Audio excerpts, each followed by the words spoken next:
Hello and welcome to the seventh and final webinar in a series relating to stage construction analysis. So the webinar series is broken down as follows. There were two introductory webinars, the first of which is quite essential viewing to give you a base understanding of what we're doing, why this is asked for.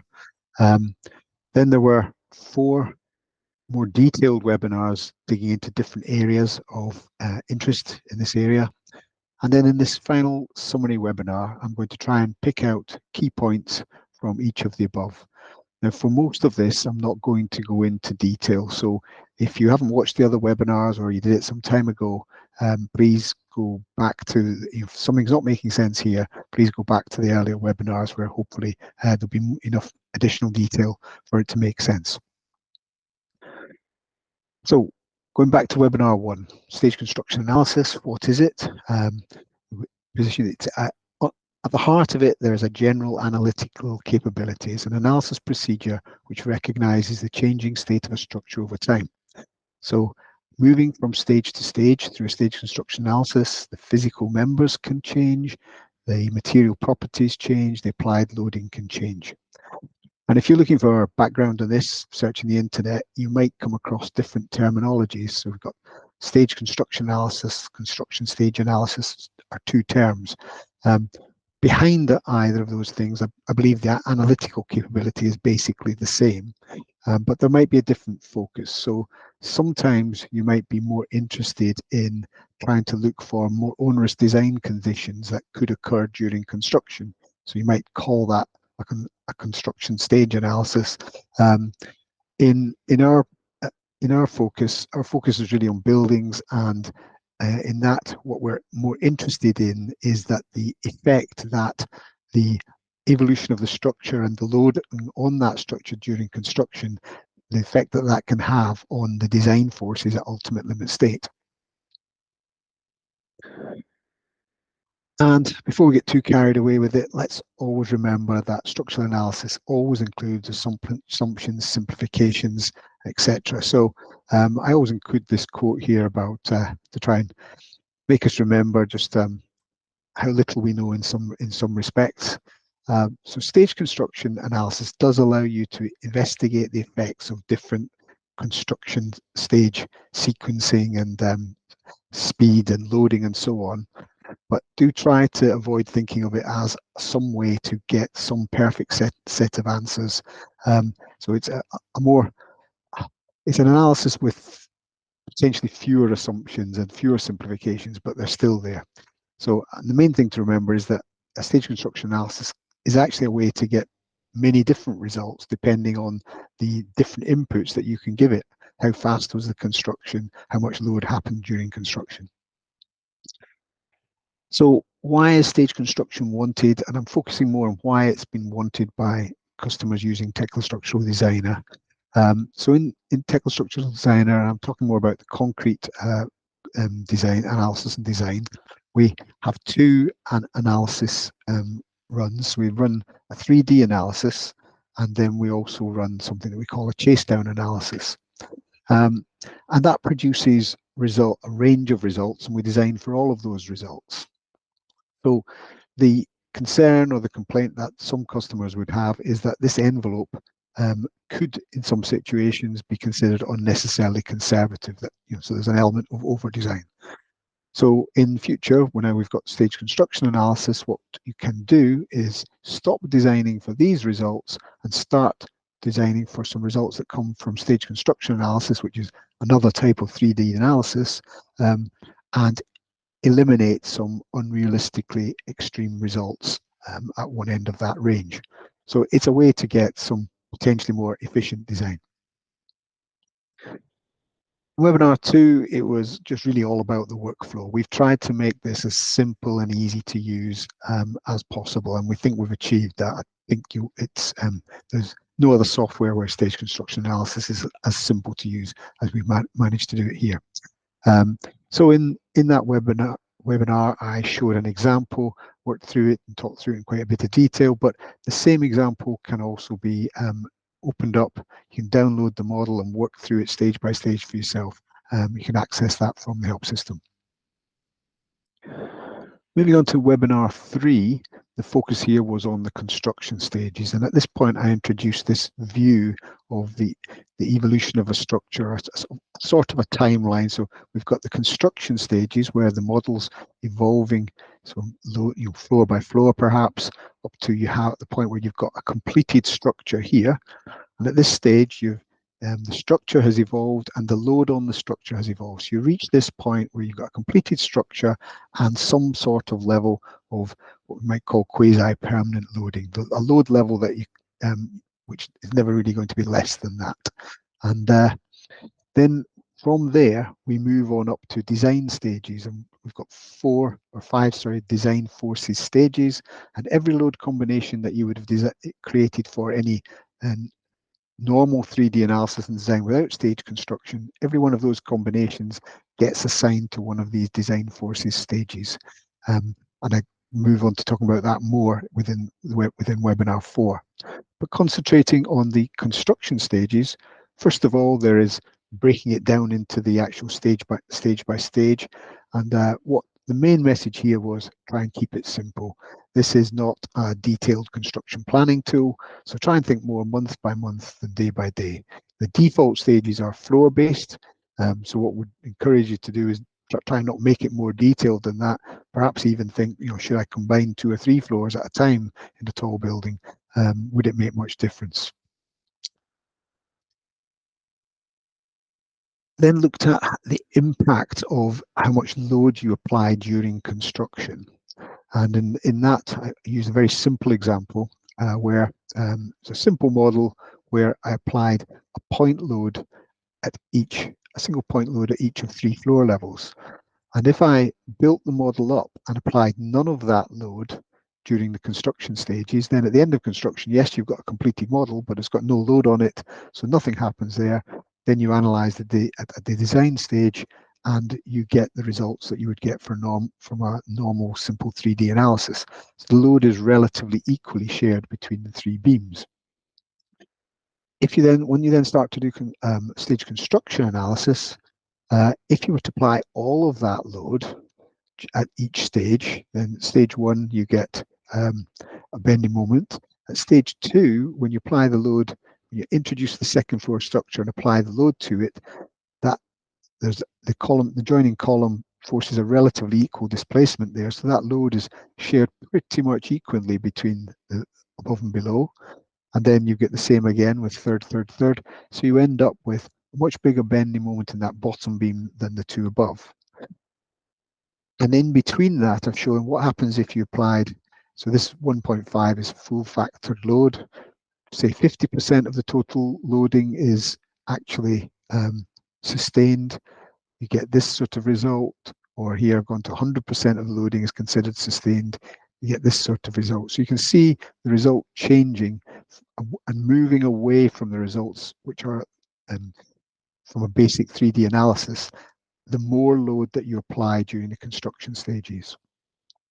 And this led to the conclusion that by defining a reasonable minimum level of load in the construction stages, some unrealistically extreme results at one end of this spectrum can start to be removed.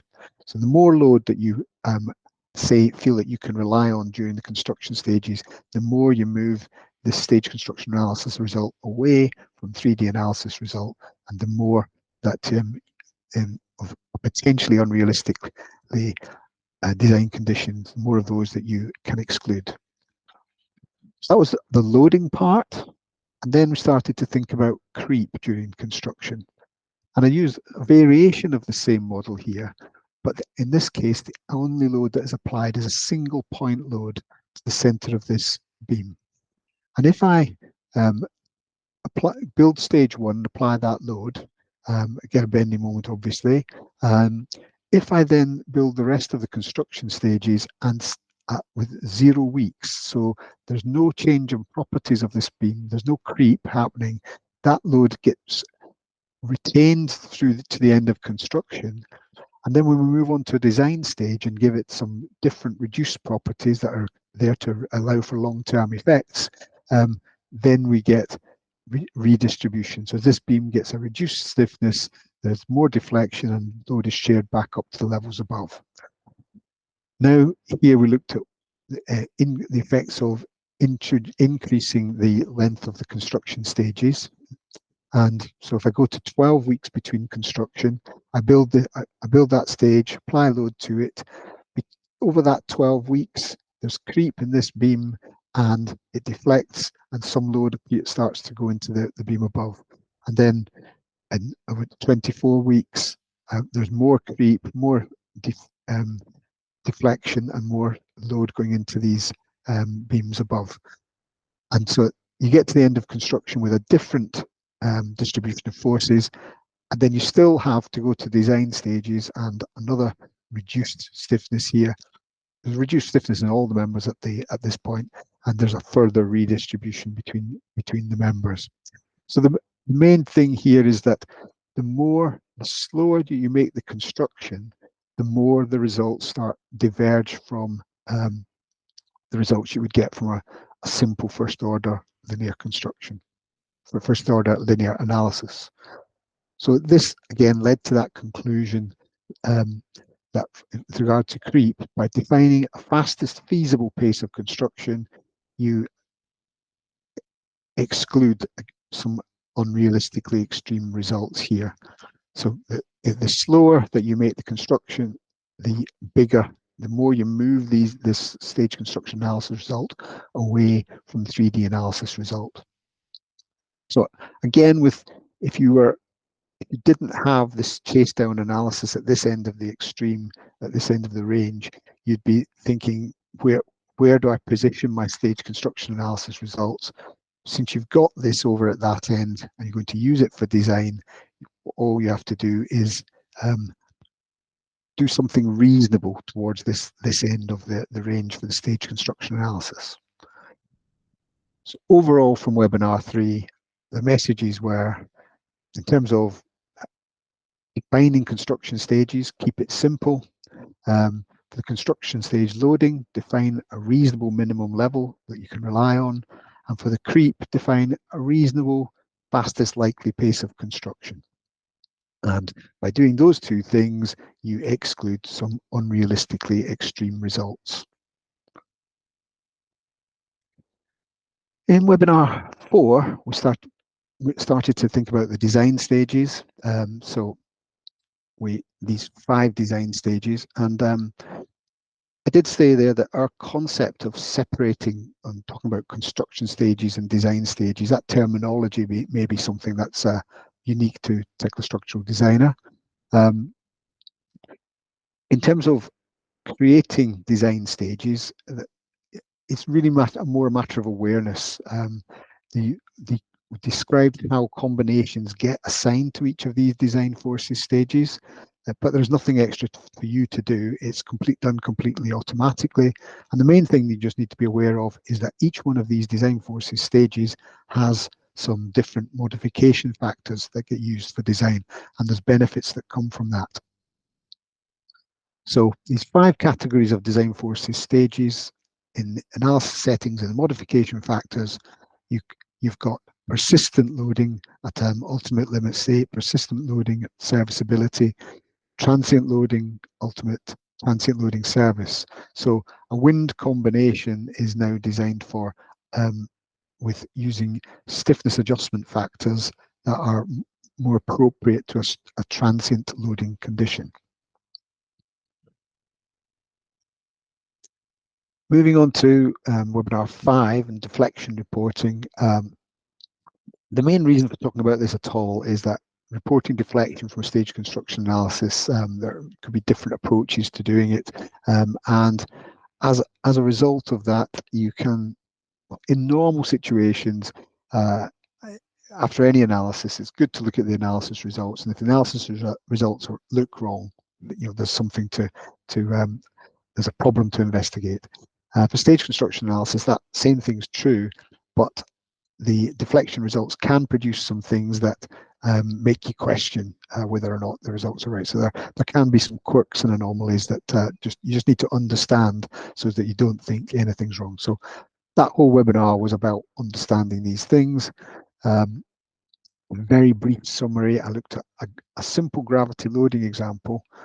So I've got stage 1 here where I've got a UDL on a beam, so it's deflecting. And then in stage 2, I've introduced another level and I've got a UDL on it. And you can see deflection diagram here, and you can see the axial forces in the members. And this is a compression load that's in this member. But if you look at its deflections, it's deflecting apparently at first glance 2.44 and 8.16 at the top and 8.16 at the bottom. So it looks like it's lengthening. So why is that in compression? Well, the key to it is the general thing to remember is that deflection, the deflection represents the total deflection since a node or member was first introduced. So since the top of that column was introduced, the deflection is 2.44 millimeters.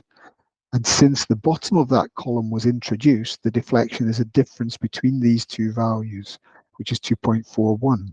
So actually, since it was introduced, that column has shortened, and therefore compression is logical.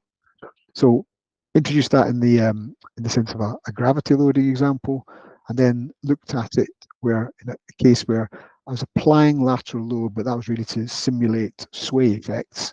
And I've got a simple model again, apply a load at first floor level at stage 1, you see it sway over, and then I introduce stage 2 and don't apply any load on it.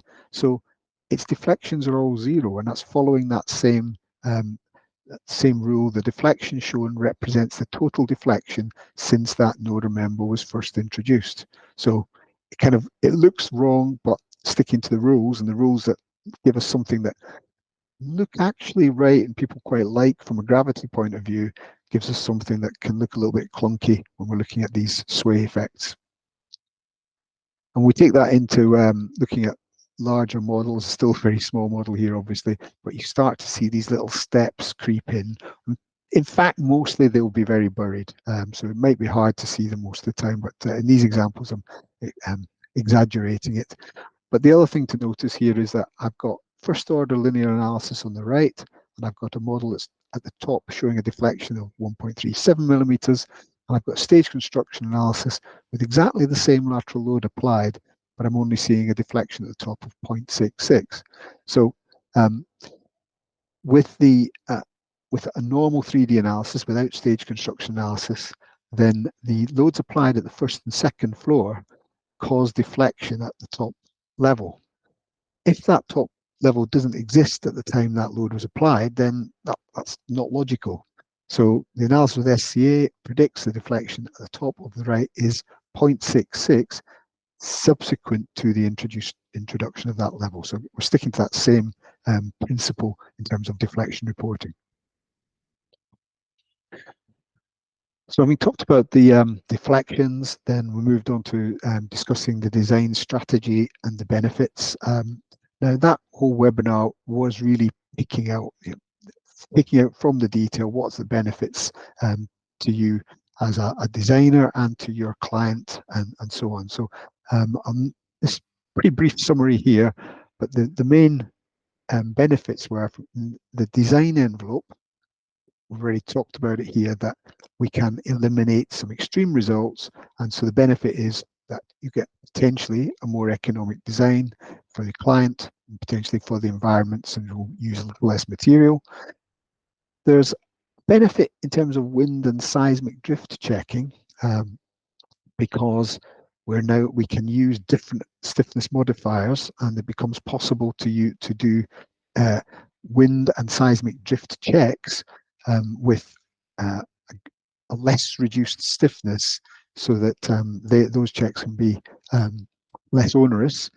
And we have people who, when we're doing a normal first order linear analysis or normal 3D analysis without stage construction analysis, then they end up maintaining two models side by side, one for the ultimate limit state design and another one for those sort of service level checks.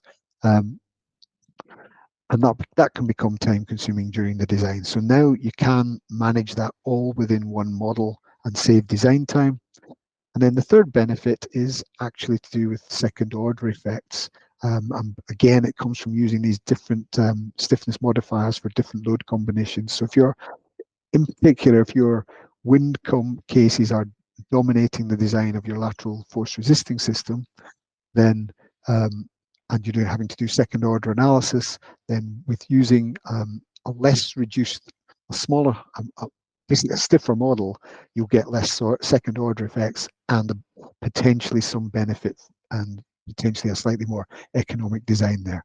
So all of, main benefits are economy and saving design time.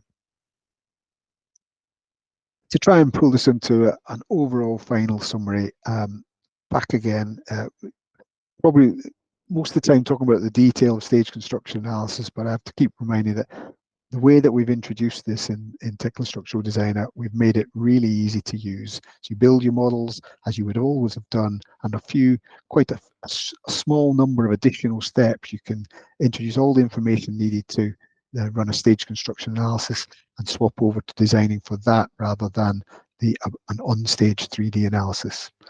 You just have to be aware of the defaults and settings, and hopefully a series of webinars give a detailed understanding for all of that. And the benefits: more efficient design, eliminating those extremes, potentially reduce second order effects, and simpler wind and seismic drift checking. So that brings me to the end of the final webinar in this series. Thank you for watching.